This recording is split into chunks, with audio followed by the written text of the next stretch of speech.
Está no ar o SBT Brasil. Boa noite. Boa noite. Esta edição do SBT Brasil começa com a tentativa frustrada de negociação entre russos e ucranianos para pôr fim à guerra. Uma nova rodada de conversas entre os dois países deve acontecer nos próximos dias. Enquanto isso, tropas russas chegam cada vez mais perto da capital ucraniana, Kiev. É de lá que fala ao vivo o nosso enviado especial, Sérgio Uti. Boa noite, Sérgio. Qual é a situação de momento aí na cidade? Boa noite, Débora, Marcelo, boa noite a todos aí no Brasil. Bom, cada vez mais tensa. Nós estamos aqui nesse cantinho, num ambiente interno, porque um dos procedimentos de segurança adotados é justamente não usar luzes nas fachadas das casas e prédios. Foi um dia muito tenso, nós ouvimos aqui as explosões mais fortes e mais próximas aqui do centro de Kiev, com grande céu. E a tendência é de que a situação piore, porque, como nós vamos ver nessas imagens de satélite, há um comboio militar russo de quase 30 quilômetros em direção à capital aqui da Ucrânia. Por outro lado, há sinais, cada vez mais relatos de resistência de cidadãos ucranianos em várias partes do país. Duas notícias importantes sobre o governo daqui. A Ucrânia pediu para que a União Europeia apressasse a entrada do país no bloco europeu. E hoje o presidente Volodymyr Zelensky assinou um decreto que permite que estrangeiros venham para cá sem visto para lutar pelo país. O que foi o dia, esse dia muito difícil aqui em Kiev, você vai ver na reportagem a seguir. É manhã de guerra no país onde o som dos pássaros é quase sempre abafado por outro. Mas não dá para se apavorar quando há outras urgências, como comida. O que a gente está vendo aqui é uma cena de uma cidade que está se preparando para o pior. Eu estou tentando chegar a um supermercado agora. Alguns poucos mercados abriram nessa segunda-feira. As pessoas estão saindo para comprar alguns mantimentos, porque ninguém sabe o que vai acontecer. Apesar das circunstâncias, não há pânico. As pessoas estão esperando na fila de forma calma. Uma parte usa máscaras, inclusive, apesar de tudo. E a gente está aqui na fila do supermercado nesse momento. Mas isso diz muito sobre os ucranianos. Estão aqui esperando, em silêncio, sem pânico, por enquanto. Calmos, mas decididos, como Maria. Aos 22 anos, ela é mais uma que me diz que está preparada para lutar. Yes, I go fight. A calmaria, durante boa parte do dia, coincidiu com a primeira rodada de negociações entre os dois países, depois do início da invasão russa à Ucrânia.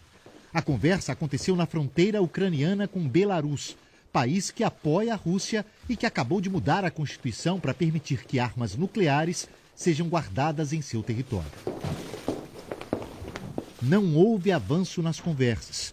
Enquanto isso, brasileiros tentavam sair do país. Eu estou na estação de trem. Na verdade, o ticket que eu comprei online ele não tem validade, vamos dizer assim, porque o trem não chega nesse horário e também não vai para esse destino. Eu que tem um ônibus que sai daqui, sai às 11 horas, que vai para a Polônia. Então eu vou até esse local, uns 20 minutos mais ou menos de caminhada a pé. Então lá eu devo pegar um ônibus e fazer a passagem. Em vários pontos da capital, unidades da polícia tentavam encontrar espiões russos, que, segundo os ucranianos, estão encarregados de sabotar a infraestrutura e obter informações sobre a defesa do país. E quase ao mesmo tempo, a cidade de Kharkiv, no leste, a segunda maior do país, sofria o seu pior dia de bombardeio, que não poupou a população civil. Áreas residenciais foram atingidas tanto lá quanto em Kiev. Neste hospital infantil da capital, crianças estão sendo mantidas no subsolo. Cai a noite. No horizonte, luzes do que parece ser a artilharia antiaérea dos ucranianos. Foi pouco antes de uma série de explosões, as mais fortes e as mais próximas do centro da capital. E a gente está indo agora para o abrigo antiaéreo, novamente evitando o uso do elevador, que não é recomendado numa hora dessa. Não há muito tempo para respiro. 2 horas depois, de novo. O aviso de que nem a noite e nem a guerra dão trégua à capital dos ucranianos. E o brasileiro que a gente viu aí na reportagem já conseguiu chegar até a fronteira com a Polônia. 500 mil de ucranianos deixaram o país para fugir da guerra, enquanto a Europa aperta o cerco contra a Rússia. Espaço aéreo fechado, bancos russos proibidos de operar e o anúncio do envio de armas da União Europeia para a Ucrânia. Até a Suíça deixou a tradicional neutralidade de lado. O azul e o amarelo da Ucrânia e da União Europeia, lado a lado na fachada do Parlamento Europeu, que autorizou pela primeira vez na história o envio de armas para um país de fora do bloco após anunciar o fechamento do espaço aéreo para aviões russos. A Turquia também vai impedir a entrada de navios de guerra russos no Mar Negro. Até a missão a Marte, entre a Agência Espacial Europeia e a Rússia, está ameaçada. Para dar fim ao conflito, o Vaticano se ofereceu como mediador. O sinal de apoio aos ucranianos se estende da Europa até as ruas da Malásia e das Filipinas, em mais um dia de protestos pelo mundo. O tradicional Carnaval de Colônia, na Alemanha, virou um apelo pela paz. Pedido sufocado pela polícia russa por quem ousa se manifestar em São Petersburgo. Mais de 6 mil já foram presos, segundo a mídia independente. Europa e aliados ocidentais continuam trabalhando de forma coordenada para isolar a Rússia e tentar frear uma escalada à guerra. O Reino Unido promete fechar o cerco a oligarcas com imóveis aqui em Londres. E até a Suíça quebrou a neutralidade e vai impor sanções econômicas. O baque dessas medidas já começa a ser sentido. Uma corrida aos caixas eletrônicos. O rublo desvalorizou 30% contra o dólar desde sexta-feira, forçando o Banco Central de Moscou a dobrar a taxa de juros para 20%. E entre os novos números desta nova guerra, o de refugiados já chega a 500 mil, com potencial de se tornar a pior crise humanitária na Europa em décadas. O pequeno ucraniano, recém-chegado à Polônia, corre em direção ao colo mais seguro que poderia receber deste lado da fronteira, o dos avós. A guerra na Ucrânia provocou a convocação de uma sessão extraordinária da Assembleia Geral das Nações Unidas em Nova York. Foi apenas a 11ª reunião em caráter de urgência de toda a história. E durante o discurso, o embaixador brasileiro na ONU condenou o uso da força pela Rússia e pediu cessar-fogo imediato. Depois do minuto de silêncio que abriu a sessão em homenagem às vítimas da guerra, as palavras foram duras. Se ele quer se matar, não precisa usar um arsenal nuclear. Ele tem que fazer o que o cara em Berlim fez em 1945, disse o representante permanente da Ucrânia na ONU, ao comparar Vladimir Putin com Adolf Hitler, que cometeu suicídio naquele ano. O embaixador russo responsabilizou a Ucrânia, dizendo que o país não respeitou acordos bilaterais e disse que o Ocidente inundou descaradamente o país vizinho com armas e incitou os ucranianos a enfrentar a guerra. O representante do Brasil na ONU, o embaixador Ronaldo Costa Filho, disse em inglês que a guerra da Ucrânia é um jogo de poder entre a OTAN e a Rússia.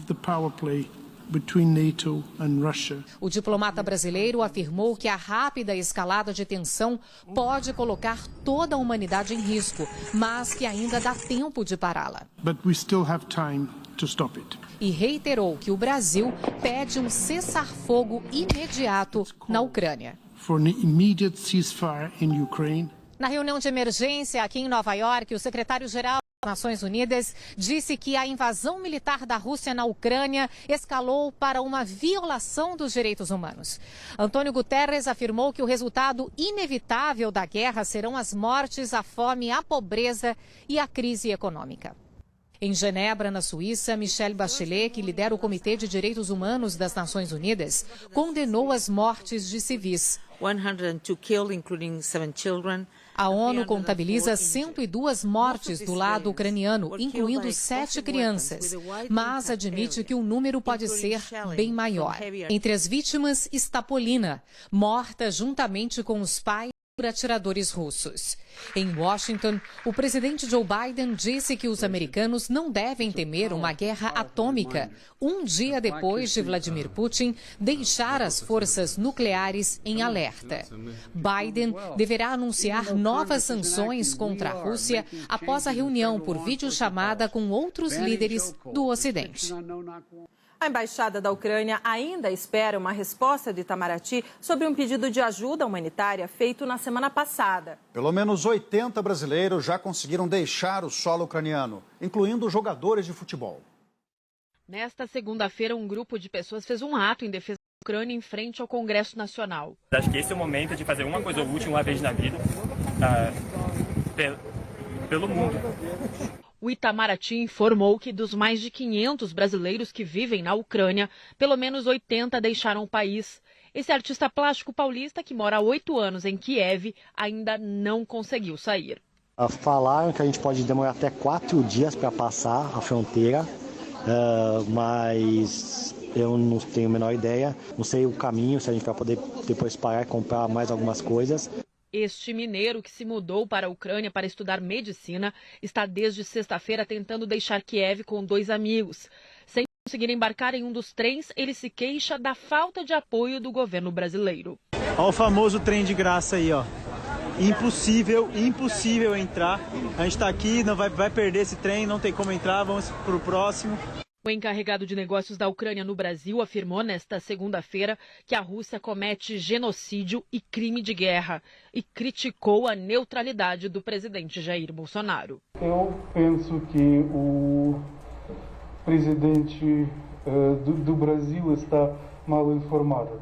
Não se trata de apoio à Ucrânia, se trata de apoio aos valores democráticos, ao respeito internacional, respeito da soberania internacional, da soberania do Estado e da integridade territorial.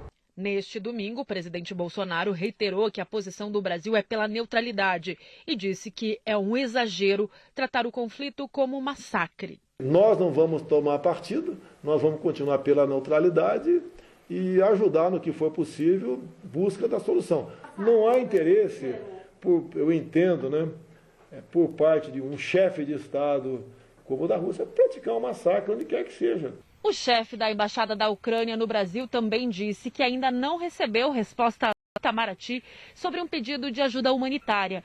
Na lista encaminhada ao governo brasileiro na última semana, o país pediu principalmente a doação de comida e também de kits de primeiros socorros para ajudar no atendimento às vítimas da guerra. 8 funcionários do Itamaraty foram enviados à Polônia para ajudar no atendimento a quem saiu da Ucrânia. Mas a Embaixada do Brasil em Kiev informou pelo aplicativo de mensagens Telegram que os brasileiros não devem tentar a travessia da fronteira terrestre com a Polônia, seja a pé, carro ou ônibus, porque as condições continuam extremamente difíceis. 2 aviões da FAB também devem chegar ao leste europeu nas próximas horas para trazer brasileiros de volta ao Brasil, incluindo jogadores de futebol. Neste domingo, 3 deles chegaram a São Paulo vindos da Romênia. Felipe Pires, Gabriel Busanello e Fabrício Rodrigues, o Bill. O cenário está muito triste, é uma situação muito complicada para todo mundo. O futebol ucraniano conta com 36 jogadores brasileiros. É triste ainda porque nós temos amigos que ficaram lá. Nós vimos cada cena de cortar o coração. É muito triste mesmo. E agora há pouco, o presidente Jair Bolsonaro disse que o Brasil irá conceder visto humanitário aos ucranianos que quiserem se refugiar no país. A repórter Natália Fruet tem os detalhes ao vivo. Natália, boa noite. A portaria com os detalhes já foi publicada? Oi, Débora, boa noite para todo mundo. Não, essa portaria está sendo elaborada pelo Itamaraty em conjunto com o Ministério da Justiça e só deve ser publicada a partir de quarta-feira. Agora há pouco, o presidente Jair Bolsonaro disse em entrevista à Rádio Jovem Pan que conversou com o ministro Carlos França sobre o visto humanitário. E que visto é esse? É um visto concedido para a população que vive em regiões que estão em situação de conflito, como é o caso agora da Ucrânia. E agora à noite, o Itamaraty confirmou também a instalação de um escritório em Lviv, no oeste da Ucrânia, para atender aqueles brasileiros que ainda não conseguiram deixar o país. A gente volta com vocês aí em São Paulo. Obrigado, Natália. E ainda nesta edição você vai ver que a guerra tem repercussão no esporte. A Rússia é banida das eliminatórias da Copa do Catar. Um rapaz de 34 anos foi morto a tiros durante uma reunião de dependentes químicos dentro de uma igreja em São Paulo. O atirador é um policial civil e está afastado do cargo. Ele fez 12 disparos e foi preso em flagrante. O crime aconteceu por volta das 3 da madrugada nesta igreja na Zona Oeste. Tiago Brito Simões, de 34 anos, frequentava reuniões do grupo Narcóticos Anônimos há pouco mais de um mês. Como era carnaval, né, e ele ficou com medo de querer beber alguma coisa, ele foi para a igreja, né, para se proteger, né, para não ter vontade, né, de beber essas coisas, né, e lá achou isso, né, achou a morte. Segundo a polícia, Tiago estava em uma sala com um policial e a coordenadora. De repente, o criminoso virou para o lado e fez vários disparos. Do lado de fora, pessoas ouviram o barulho e viram o policial fugir. Uma viatura da Guarda Civil abordou o atirador. Ele falava algumas coisas desconexas. Ele falou que ele teve um apagão, não lembra de nada, não sabe o motivo. Ele se lembra só que ele efetuou os disparos. A vítima morreu mesmo da chegada do SAMU. O atirador é o policial civil Fernando Moura, de 45 anos. Ele frequentava o grupo de ajuda há mais de 10. Testemunhas contaram que os dois nem se conheciam. Este homem, que prefere não se identificar, contou à repórter Fernanda Trigueiro que o policial tinha concordado em deixar a reunião mais cedo porque estava com um comportamento alterado, mas depois voltou. Ele tem esquizofrenia, né? Ele vem fazendo tratamento já há alguns anos e parece que a psiquiatra mudou a medicação dele, por isso que ele ficou num surto psicótico. Fernando foi preso em flagrante e levado para a corregedoria. A arma dele foi apreendida. Para a mãe de Tiago, ficou vazia. Maravilhoso, inteligente, estudado, falava inglês e era quem resolvia tudo lá em casa. E policiais são investigados por 2 agressões em abordagens no Rio Grande do Sul. Em uma delas, a vítima era um jovem de 14 anos. A imagem foi parar nas redes sociais. 4 policiais militares abordaram um homem e um dos PMs deu um chute nele. A agressão aconteceu em Antagorda, no interior gaúcho. Não se sabe ainda o motivo da abordagem. Os 4 policiais foram afastados das funções enquanto a corporação investiga o caso. Em Santa Maria, câmeras de segurança flagraram mais violência. Um estudante de 14 anos estava reunido com amigos quando foi perseguido e agredido pelo policial. Segundo a mãe, o garoto fugiu por medo. Diz que ia matar ele, ia arrebentar a pau. Do nada. Só desceu e disse isso direto. Tinha um monte de gente, todo mundo saiu correndo. Sem nada de irregular, o adolescente foi deixado na rua pelo policial. Os próprios amigos levaram o jovem para o pronto atendimento. Levou pontos no olho, ele ficou com dor nas costelas por vários dias. Ele tá dormindo do lado da minha cama, tem pesadelo. O comando da Polícia Militar afirma que abriu uma investigação interna, mas não informou se o policial envolvido segue trabalhando. O advogado da família denuncia que várias irregularidades foram cometidas e pede agilidade na apuração. Trata de uma abordagem mal feita, não foi uma abordagem treinada, que a gente sabe que eles treinam muito, né? Simplesmente uma violência gratuita. Vamos a outras notícias pelo Brasil. A polícia de Curitiba tenta identificar este homem de moletom vermelho que matou a tiros um haitiano que estava dentro de um carro com amigos. O crime teria sido motivado por ciúmes. Segundo testemunhas, a vítima teria conversado com uma mulher que estava acompanhada em uma festa. Também no Paraná, uma manobra perigosa por pouco não termina em tragédia. Ao ultrapassar um caminhão pela direita, uma carreta acabou empurrando o baú do veículo que caiu no canteiro central. O motorista da carreta foi embora sem prestar socorro. Não há informação de feridos. Um policial civil morreu após trocar tiros com policiais militares no litoral paulista. O tiroteio foi em frente a um distrito policial. A confusão começou após o filho do policial civil ter contado ao que um amigo tinha sido preso por desacato durante uma abordagem de policiais militares. O agente foi até a delegacia tirar satisfação. Um menino de 9 anos entrou escondido em um avião em Manaus e desembarcou no Aeroporto Internacional de São Paulo, em Guarulhos. Ele estava sem documentos e não tinha passagem aérea.